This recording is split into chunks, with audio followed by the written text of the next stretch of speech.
নমস্কার, সনাতন ধর্মকথা চ্যানেলে আপনাদের সবাইকে স্বাগত। আজ পদ্মপুরাণের সৃষ্টিখণ্ডের তৃতীয় পর্ব শুরু করব। নারায়ণং নমস্কৃত্য নরং চৈব নরোত্তমং দেবীং সরস্বতীং চৈব তত জয়ামুদীরয়েৎ।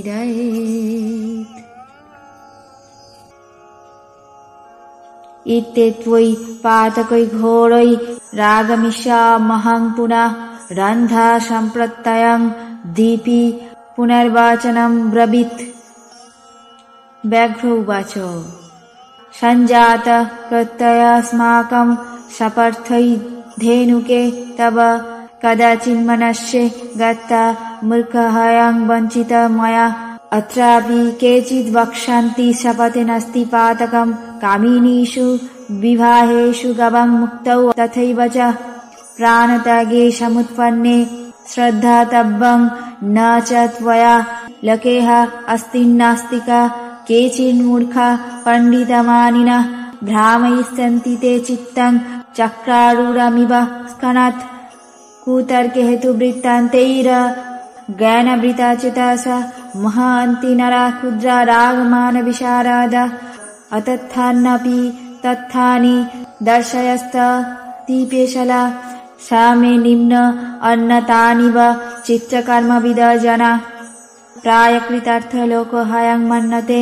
নোপকারিণাম বৎস শিরস্বয়ং দিষ্টা পরিত্যজ্যতি মাতরম ন ত্বং পশ্যামি লোকহস্মিन् कृते प्रतिकरोति या सर्वस्य हि कृतार्थस्य मातृन्वा प्रवर्तते। ऋषि देवासुर नरै शपथकार्यसिद्धये कृतः परस्परं पूर्वं तन्न मन्नामहे वयं सत्येनापि सपेदजस्तु देवाग्निगुरुसन्निधै तस्व वैवस्वत राजा धर्मसार्धं निकृन्तति माते बुद्धिर्भवेद् देवं शपथैरेष वञ्चित तयैव दर्शितं सर्वं यथेष्टं कुरु साम्प्रतम्। नन्द उवाच एवमेध महासाधु कस्तं वञ्चयितुं सम आत्मैव वञ्चितस्तेन यः परं वञ्चयिष्यति। অর্থাৎ এই সকল ঘোর পাতকের শপথ করে বলছি যে আমি আবার ফিরে আসব। ব্যাঘ্র ধেনুকে বলল, তোমার শপথবাণী শুনে আমার বিশ্বাস জন্মেছে, কিন্তু তুমি এখান থেকে গিয়ে কি জানি যদি মনে করো যে আমি ওই মূর্খটাকে বঞ্চনা করেছি। কেউ কেউ বলেন যে এমন অবস্থায় শপথ করায় পাতক নই। কামিনী, বিবাহ, গোমোচন ও প্রাণত্যাগের সম্ভাবনা ঘটলে মিথ্যে শপথ কথায় দোষ হয় না। সুতরাং তোমার কথায় শ্রদ্ধা করা কর্তব্য নয়।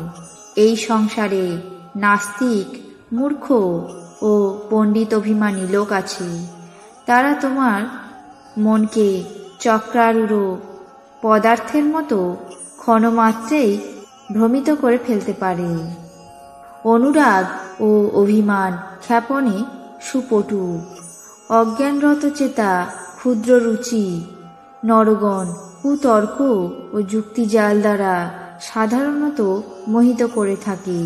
চিত্রকর্মে সুপটু ব্যক্তিরা যেমন সমস্থলে চিত্রকৌশল নিম্নতন ভাব ব্যঞ্জিত করে, সেই সকল সুচতুর জনেরাও অসত্যকে সত্য এবং সত্যকে অসত্য রূপে প্রকাশ করে থাকে। জগতে প্রায় সকলেই প্রয়োজন সিদ্ধি হলে আর উপকারীকে গ্রাহ্য করে না।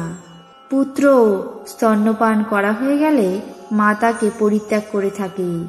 উপকার করলে প্রত্যুপকার করে এমন লোক ইহলোকে আর দেখতে পাওয়া যায় না। কার্যসিদ্ধি হলে প্রায় সকলেরই বুদ্ধি অন্যরকম হয়ে যায়। পূর্বকালে কার্য সাধনার জন্য ঋষি, দেবতা, অসুর এবং নরগণ পরস্পর কত শপথ করেছেন। আমরা কিন্তু এখন আর তা মানি না। দেবতা, অগ্নি ও গুরুর কাছে যে ব্যক্তি সত্য শপথ করে, বৈবস্বত রাজা তার সঞ্চিত ধর্মের অর্ধভাগ কর্তন করে থাকেন। তোমার যেন এমন বুদ্ধি না হয় যে আমি শপথ করে তাকে বঞ্চনা করেছি। হে ভদ্রে, তুমি নিজেই তার ফল শপথ দ্বারা প্রদর্শন করেছ। সুতরাং এখন তোমার যা ইচ্ছা হয় তাই করো। নন্দা বলল, হে মহাসাধু, তাই বটে। কে তোমাকে বঞ্চনা করতে পারে? যে ব্যক্তি পরকে বঞ্চনা করে তার আত্মাই বঞ্চিত হয়।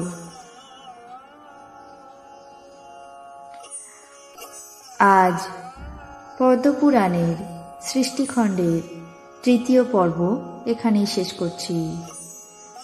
বাকি অংশ আগামী পর্বে পাঠ করে শোনাবো। আপনাদের কেমন লাগছে তা অবশ্যই কমেন্ট বক্সে জানাবেন। চ্যানেলটিকে সাবস্ক্রাইব করবেন, লাইক করবেন, শেয়ার করবেন। ধন্যবাদ।